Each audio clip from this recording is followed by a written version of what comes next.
In this series of the personal reminiscences of Victor Herbert, Eddie Darling, as biographer, takes pleasure in introducing Mr. Carl Behrens, the well-known violinist and composer. Mr. Behrens was a boyhood friend of Victor Herbert in Germany, both having received their musical education from the same masters. Mr. Behrens, in later years, renewed their friendship and tells you in this interesting episode how it came about. I take great pleasure in presenting Mr. Carl Behrens. Victor Herbert, what ghosts of the past. What memories that name brings before me. Memories of a little Irish boy in Germany who used to take long walks with a German boy and predict great futures for both. The Irish boy was Victor Herbert, and the German boy myself. We were both studying music, so we had a common ground to start on. But I couldn't keep pace with him. We were together constantly as we grew older until he left for America in 1886. From that time, I didn't see or hear from him until I came here in 1899. I had been in New York only a week when I was sent by a musical exchange to replace the violinist who had been rehearsing with the orchestra of a musical play that was about to open. Imagine my surprise when I learned the composer of the play was my old comrade, Victor Herbert. I hurried to the theater. It was the final rehearsal of The Fortune Teller, and the show was to open in Montreal 2 days later. On my way over, I couldn't help wondering if Victor had changed, if he'd be glad to renew our friendship.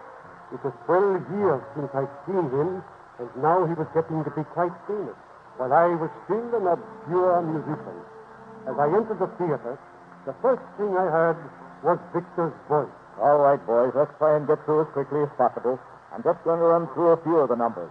Where's that violinist they were going to send over? I just called him. He said he was on his way. He must be coming from Europe. Right you are, Victor. All the way from Germany. Who's that? I'm down in the light where I can see you. Carl, my old comrade. Am I dreaming, or is it really you? Let me touch you. Yes, the same old Carl. God bless you. Sit down there and get that fiddle of yours busy. We'll have a long talk after rehearsal.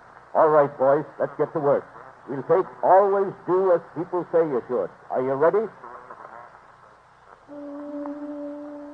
My age is grown up older, and I've read the same book, that it doesn't matter what a girl may wear or how she looks. She never should be frivolous. She never should be bold. My grandma said my darling, always do as you are told. When Grandma said don't touch the jam, I minded her request.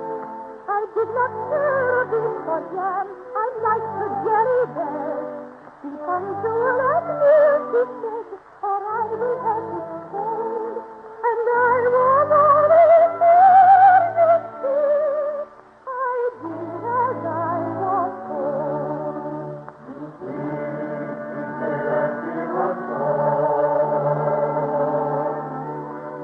Always do as people say to do.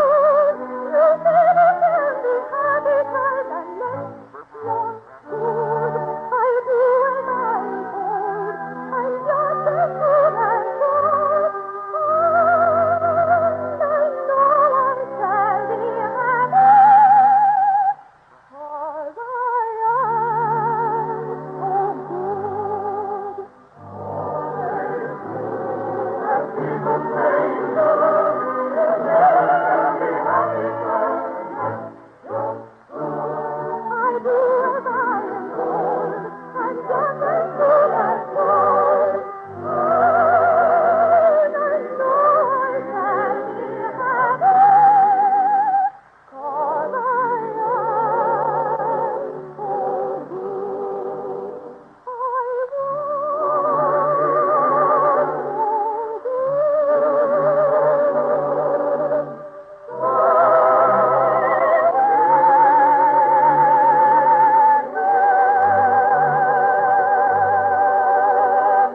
That's pretty good. Now we'll give the singers a rest for a few minutes.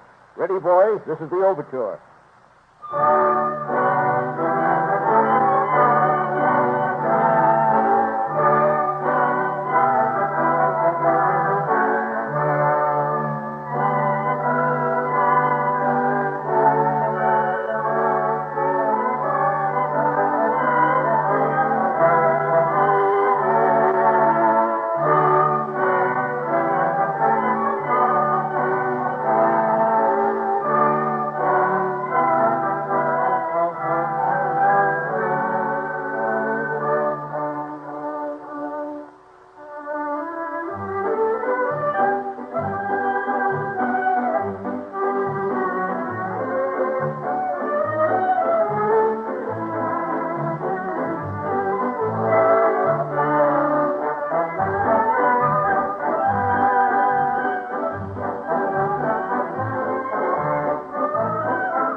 Keep that tempo.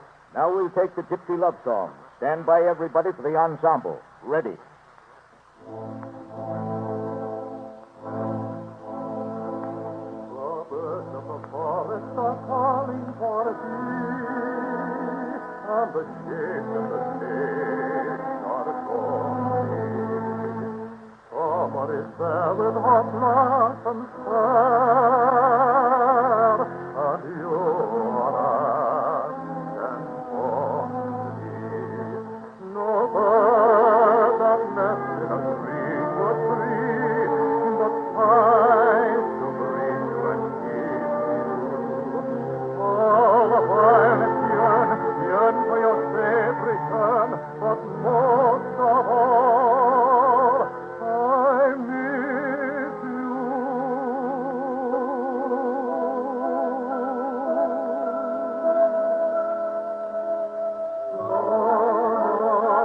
My little gypsy sweetheart, dream of a field and a grove. Can you hear me in the dreamland where your fancies rove? London, my little gypsy sweetheart, wild little woodland dove. Can you hear the song that tells you all my heart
That's all, children. Run along and don't forget what time your train leaves. Now, Carl, old friend, how's all the family? They are fine. And won't they be surprised when I write and tell them that I am playing in your orchestra? Oh, by the way, when do we leave for Montreal? The company leaves tonight, but I'm not going till tomorrow afternoon, and you're going with me. Now I've got to run to another rehearsal. For another show? One of the greatest you ever saw. There's to be a big parade tomorrow to welcome Admiral Dewey home, and I'm the bandmaster for the 22nd Regiment. By the way, do you still play the clarinet? Yes, I've kept that up along with my violin. Good. I'm going to augment my band for tomorrow with some special men. Come to the rehearsal with me. You're going to march with us. I'm going to give you the biggest thrill you ever had. Victor was right. I did get a tremendous thrill. All New York, as well as thousands from all over the country, turned out the next day to pay homage to Admiral Dewey. He was returning from his magnificent naval victory in the war with Spain. A big triumphal arch had been erected through which the parade passed. The Admiral was in a carriage. We had reached the reviewing stand, and Victor's band was playing a march which he had written and dedicated to the Admiral when Dewey came in front of the stand.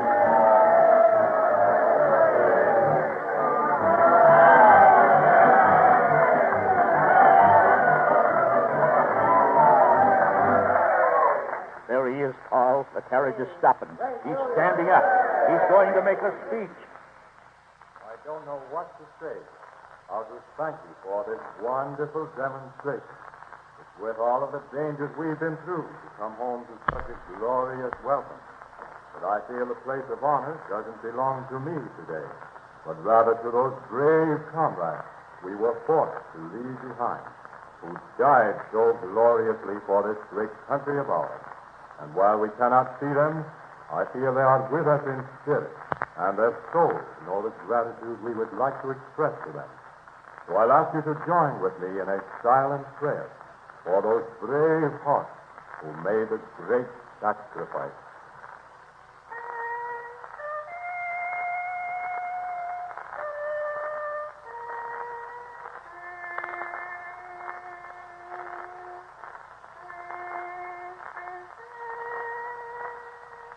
I thank you.